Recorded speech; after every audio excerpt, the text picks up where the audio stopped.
Hi, my name is Sherry. That's me right there. I'm the creator of Naturalife soap, body products, resin crafts, and gift baskets. Welcome to my channel, and if this isn't your first video, then welcome back. Hopefully, you'll look around and be inspired to drop a comment, like, or even subscribe. If you do, thank you in advance. I appreciate it. And now it's time to get into today's project.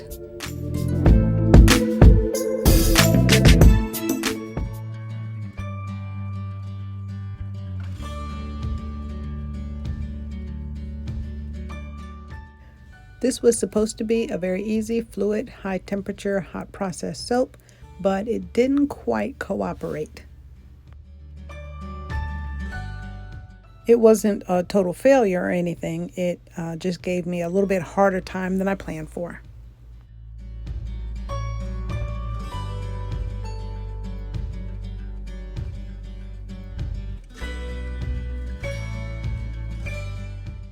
Up until now, I've mixed my lye water with my hot oils. My lye water was about 195 degrees and my oils were right around 200, and I'm going to stick blend them and keep them stirred down with a whisk so I don't wind up with soap all over my countertop.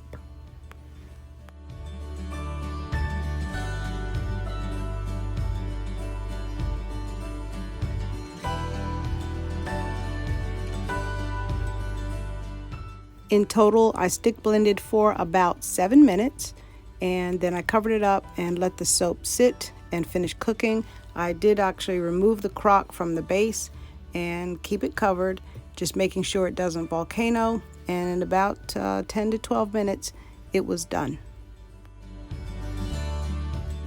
Now this is the point where I'm supposed to take the top off, and my soap is supposed to be real fluid, and that's what usually happens, and that's not what happened here.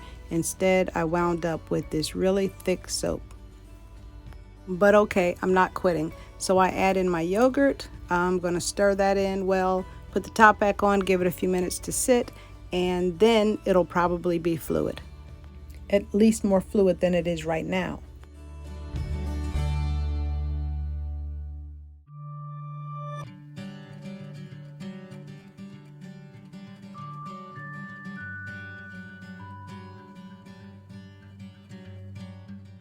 I'm not easily frustrated, so I'm going to add in my titanium dioxide, and I'm going to use a fragrance oil by Nature's Garden.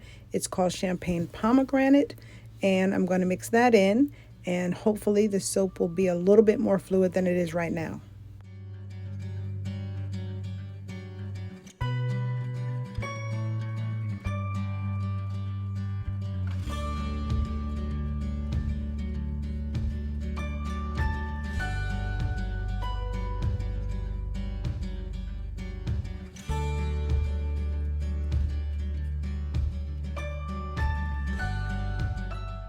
And now that that's fully incorporated, instead of fluid soap, what I really have is more of the consistency of junior high school cafeteria mashed potatoes.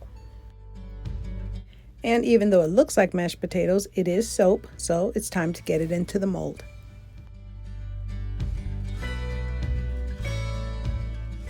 I had already planned this soap when I realized that my column mold that was heart-shaped was actually still in my storage unit because I moved recently. And so what I did was I made a bunch of small hearts out of a mold that made individuals, and I lined them up together to imitate a column mold.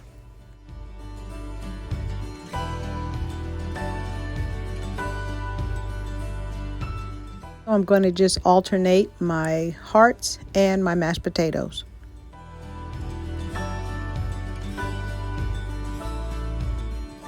Normally for me, this process yields very fluid soap. I don't know what went wrong. I use the same recipe I always use. Maybe it was because I'm using an older crock pot. I'll find out what's going on later and make the adjustment. But in the meantime, it's still going to be soap. This is just a test batch, so I keep going. My philosophy for soap making is there are no failures. I either have a success or I learn a lesson and I figure out what not to do next time. So that's what's going on here.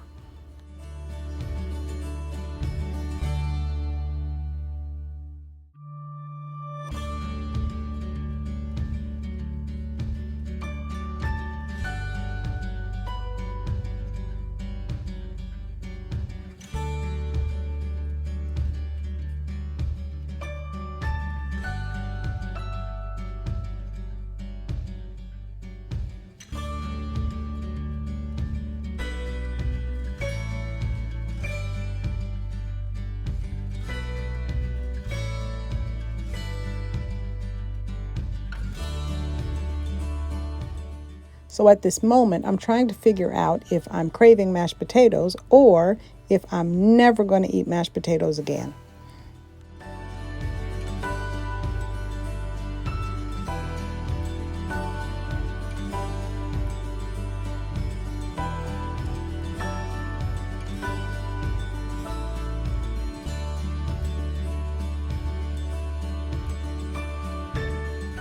This batch was almost a disaster. I couldn't even texture it with a spoon. I wound up using a fork, put a little bit of mica on top, and called it a day.